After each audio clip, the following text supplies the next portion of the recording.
Hello, my dear students, my well-wishers, my viewers, and my dear friends. This is your own Dr. Ranjan Sinha. I welcome you all in my channel, RK's Academic Zone.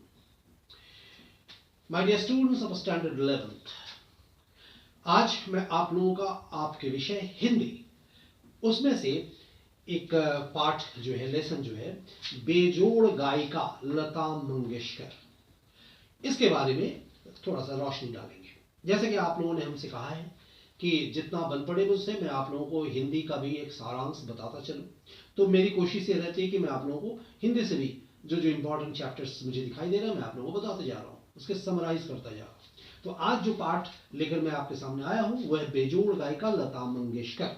देखिए, लता मंगेशकर का नाम हर भारतीय जो है उसके लिए वो अछूता नहीं है, अछूती नहीं है, वो उसको सबको ही सुना है। लता मंगेशकर, उसको लता मंगेशकर के बारे में अगर जिक्र किया जाए तो वैसी गायिका शायद फिर हमें दोबारा ना मिले। बाहर के लोग ये कहते हैं कि आपके पास ताजमहल है तो आपके पास लता मंगेशकर भी है। तो लता मंगेशकर का कोई जोड़ नहीं है। और आज ये जो पाठ हम लोगों ने पढ़ने की कोशिश मतलब किया है या फिर पढ़ रहे हैं, वो लिखा हुआ है कुमार गंधर्व। कुमार गंधर्व के बारे में अगर कहा जाए, वो खुद अपने आप में एक बहुत बड़े संगीतज्ञ रहे हैं। ठीक है, तो चलिए पहले वो कुमार गंधर्व के बारे में कुछ पढ़ लेते हैं, फिर आज का जो पाठ में जो उल्लेख किया गया है उसके बारे में थोड़ा रोशनी डालेंगे। भारतीय शास्त्रीय संगीत के महान गायक एवं संगीतज्ञ कुमार गंधर्व का जन्म 8 अप्रैल 1924 ईस्वी को कर्नाटक के बेलगांव जिला सुलेभावी ग्राम में हुआ था और उनका मूल नाम शिवपुत्र कोमकली थी। जब से श्री गुरुकुल स्वामी ने उन्हें देव गायक गंधर्व का अवतार बताया, तब से वे कुमार गंधर्व के नए नाम से ही प्रसिद्ध हो गए। अब देखिए, यहां पर अगर यूं कहा जाए तो एक संगीतज्ञ जो है कुमार गंधर्व जो है, उन्होंने किनका जिक्र किया है? लता मंगेशकर की। अब देखिए, कोई कोई यद्यपि कुमार गंधर्व को संगीत क्षेत्र में परंपरा भंजक विद्रोही के रूप में देखते रहे, किंतु वास्तव में वे एक स्वच्छंद गायक थे और उन्होंने शास्त्रीय संगीत के क्षेत्र में भी अनेक नए साहसपूर्ण प्रयोग किया। प्रस्तुत जो पाठ है यहां पर, ये बेजोड़ गायिका लता मंगेशकर, इनके लेखक वही हैं, प्रख्यात गायक और संगीत मनीषी जिसको कहा जाए कुमार गंधर्व है। उन्होंने इस पाठ में हमारे समय की अप्रतिम गायिका लता मंगेशकर की गायन कला का बहुत ही बारीकी से जो है विवेचन और विश्लेषण प्रस्तुत किया है। इस प्रकार यूं कहा जाए कि पाठ का आरंभ ही जो है वो बड़ा ही रोचक और आकर्षक रहा है। लेखक एक दिन रेडियो सुन रहे थे और उन्हें अचानक एक अद्वितीय स्वर सुनाई पड़ा। वह स्वर उनके मर्म को, हृदय को छू गया। वे मंत्रमुग्ध हो गए और उस स्वर को सुनते रहे। गाना समाप्ति पर जब गायिका का नाम घोषित हुआ तो वे दंग रह गए, क्योंकि वह जादुई स्वर लता मंगेशकर का था। ठीक है, और यहां जो लेखक है वो मतलब बहुत ही स्वाभाविक रूप से लता मंगेशकर के पिताश्री यानी सुप्रसिद्ध जो दीनानाथ मंगेशकर को मतलब बहुत अच्छे से जानते थे।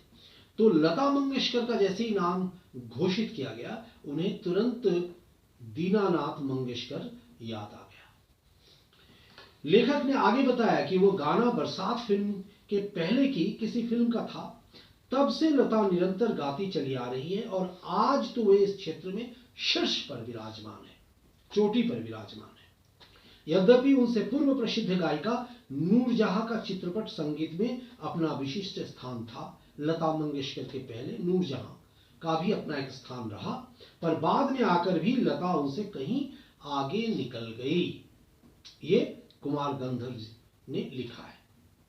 लेखक की जो मतलब कही हुई बातें हैं, तो उनके अनुसार भारतीय गायिकाओं में लता मंगेशकर जो है वो अद्वितीय है। यानी बेजोड़। इसीलिए इस लेख में उन्होंने क्या कहा है, बेजोड़ गायिका, कि उनका कोई जोड़ नहीं है, उनके सामने कोई दूसरी गायिका नहीं, मतलब लेखक के सामने कोई दूसरी गायिका नहीं आई।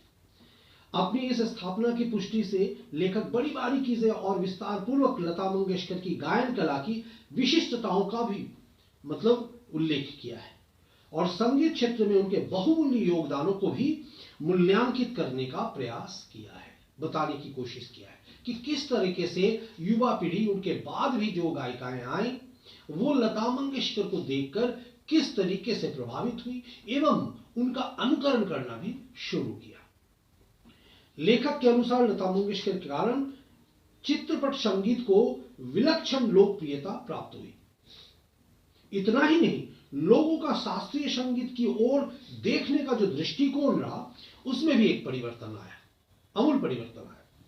उनके जादुई प्रभाव से छोटे छोटे बच्चे भी अब स्वर में गुनगुनाने लगे। संक्षेप में कहें तो लता ने नई पीढ़ी के संगीत को संस्कारित किया, साधारण मनुष्य की संगीत विषयक अभिरुचि में अभिवृद्धि की, मतलब रुचि में बढ़ोतरी हो गई सबकी। लेखक ने लता की विशेषता के रूप में उनके स्वरों का निर्मलता, स्वरों की जो निर्मलता की बात कही कि इतनी निर्मल जैसे कान में लगता है एकदम कोई उसमें मतलब मिठास घोल दी कान में, जैसे ही लता मंगेशकर की कोई गीत अगर कोई सुने तो।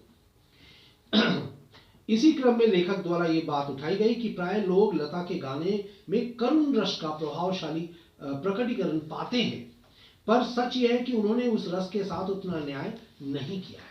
ये कुमार गंधर्व का मानना था। लेखक के अनुसार यह प्रश्न बेतुका है कि शास्त्रीय गायन में लता का क्या स्थान है। ये पूछना ही मतलब बेकार का एक सवाल है, प्रश्न है।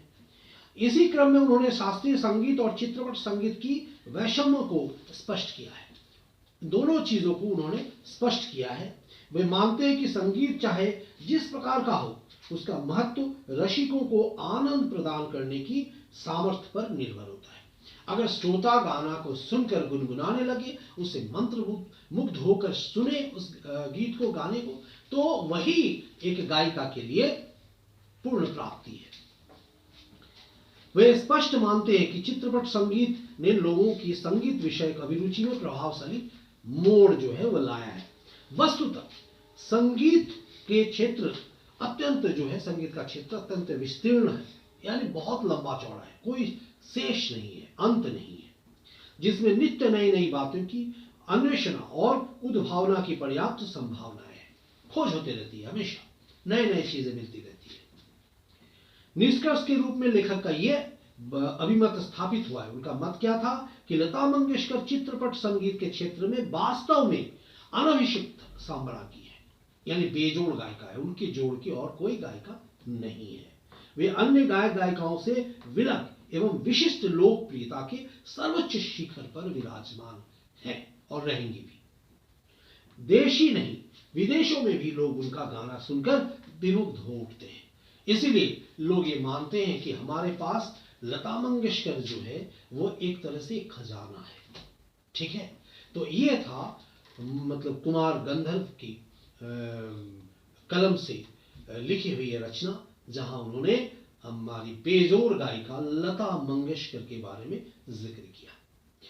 तो मेरे स्टूडेंट्स, इसमें और कुछ नई बात नहीं है, हम सभी जानते हैं लता मंगेशकर के बारे में।